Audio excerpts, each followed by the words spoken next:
Halo sedulur, bertemu kembali dengan channel Hamid Abacan.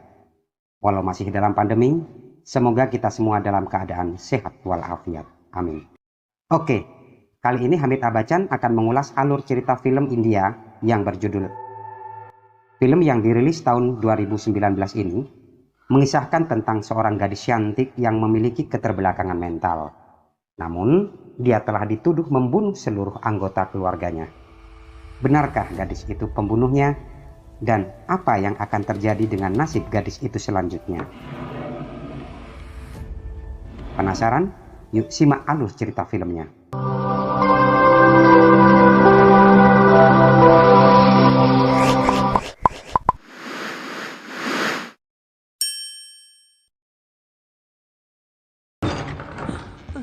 Kisah ini berlatar pada tahun 1967. Scene berawal di mana seorang wanita paruh baya bernama Laksmi sedang memasuki sebuah rumah. Laksmi terkejar bukan main. Ternyata seluruh penghuninya telah tak bernyawa. Dia hanya melihat sosok gadis yang bernama Nitya yang sedang memainkan seutas tali. Atas kejadian itu, otomatis Nityalah yang tertuduh dan dinyatakan bersalah atas kematian mereka. Namun, karena Nitya memiliki keterbelakangan mental, akhirnya Nitya direhabilitasi di rumah sakit jiwa selama 5 tahun. 5 tahun telah berlalu.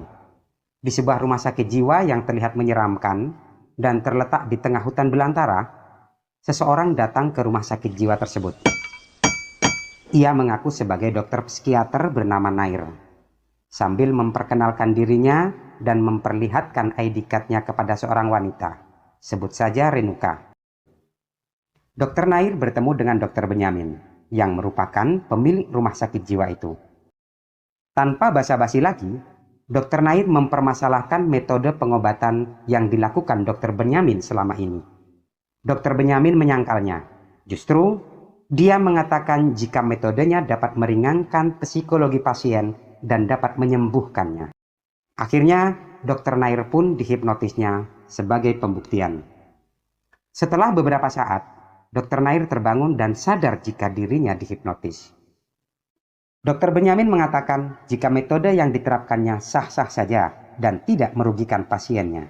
Mendengar jawaban itu, Dr. Nair meminta dipertemukan dengan semua pasiennya atas metode pengobatan yang Dr. Benyamin lakukan. Satu persatu pasien dites kejiwaannya. Memang tidak ada yang mencurigakan. Bahkan ada satu pasien yang bernama Hussein, dia ahli dalam melukis. Setelah melakukan cek and recheck ke semua pasien, saat itu ia mendengar teriakan seorang wanita. Dr. Benyamin mengaku jika itu adalah teriakan Nitya putrinya yang mengidap keterbelakangan mental dan dikurung karena berbahaya. Namun Dr. Nair tak percaya begitu saja. Dia meminta untuk menemuinya. Bahkan Dr. Nair mengatakan jika terapi kedokteran Dr. Benyamin adalah kuno dan ilegal karena mengurung anaknya sendiri. Akhirnya Dr. Nair menemui Nitya. Sebelumnya seorang penjaga telah mengingatkan agar tidak masuk, tapi Dr. Nair tetap ngeyel. Tiba-tiba sosok wanita yang terlihat tak terawat dan menyeramkan muncul di hadapannya. Wanita itu langsung menjotos Dr. Nair yang membuatnya jatuh pingsan. Saat Dr. Nair sadar, dia terbangun dan telah berada di sebuah kamar. Dia merekam segala temuannya dan memutuskan untuk menjelajahi tempat itu lebih dalam. Tiba di sebuah lorong yang terhubung ke ruangan sel yang lain, Dr. Nair bertemu dengan seorang wanita paruh baya, sebut saja Laksmi, dan mendekatinya. Laksmi mengatakan agar secepatnya menyelamatkan Nitya dari rumah sakit ini. Dr. Nair tertegun. Setelah itu, dia meninggalkan Laksmi dan keluar dari lorong kemudian pergi ke ruang Dr. Benyamin untuk mendapatkan informasi lebih dalam.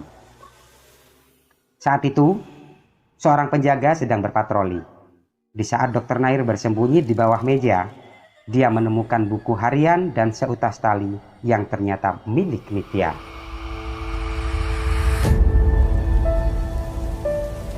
Besoknya, Dr. Nair kembali menemui Nitya. Di saat Nitya akan memukulnya, Dr. Nair justru memberikan seutas tali kepadanya dan membimbing Nitya keluar dari selnya. Setelah Nitya dirawat dan dirias, dia terlihat sangat cantik dan Nitya pun berkumpul dengan pasien lainnya. Dr. Benyamin terkejut bukan main melihat Nitya telah keluar dari selnya dan mempertanyakan tindakan Dr. Nair. Dr. Nair pun mengatakan jika Nitya tidak layak dikurung, justru pasien seperti Nitya harus mendapat perhatian lebih dari sang dokter. Beberapa waktu kemudian, Dr. Nair yang sedang berada di pinggiran danau sambil membaca buku harian Nitya. Dari buku harian itu, dia menyimpulkan jika Dr. Benyamin bukanlah orang tuanya, melainkan putri dari seorang bangsawan, sebut saja Jaya Singh. Dan diketahui, ternyata yang membawa Nitya ke rumah sakit jiwa adalah Laksmi setelah kematian keluarganya. Laksmi meminta agar Dr. Benyamin merawat dan menjaga Nitya sebagaimana putrinya sendiri. Sebelum Laksmi pergi, dia menitipkan surat-surat rumah dan surat berharga lainnya peninggalan orang tua Nitya. Dikisahkan, Jaya Singh adalah sosok ayah yang sangat mencintai Nitya. Walaupun saudara-saudaranya sering mencela dan mencaci kondisi cacat mentalnya Nitya, serta menyuruh membuangnya karena merupakan aib bagi keluarga bangsawan. Kejem bingit ini ya. Oke, lanjut. Jaya Singh menolaknya dengan tegas. Dia memperlakukan putrinya layaknya anak normal lainnya.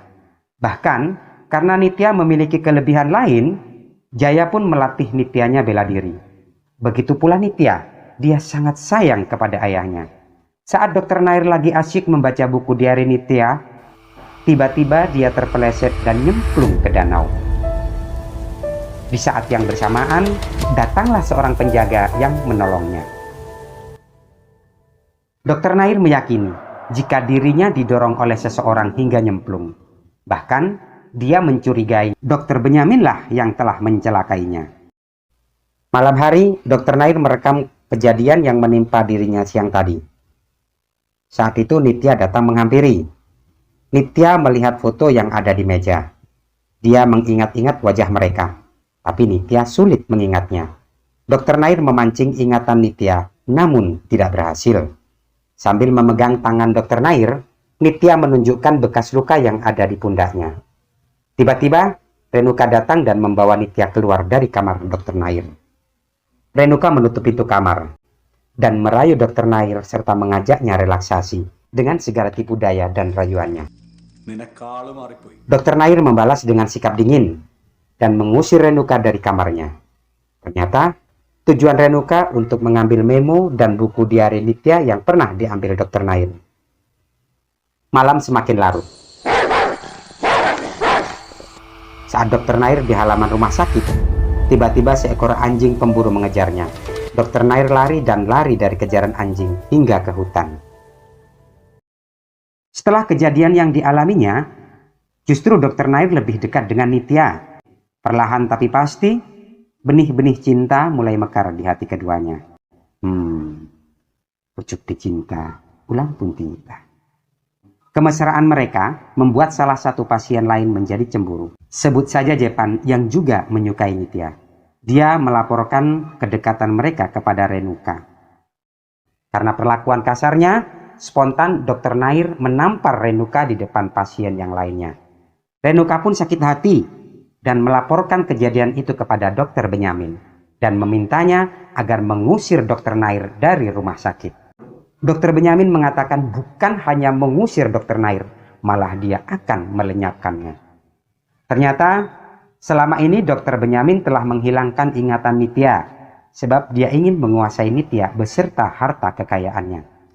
Dr. Nair tak tinggal diam. Dia mengetahui niat busuk Dr. Benyamin.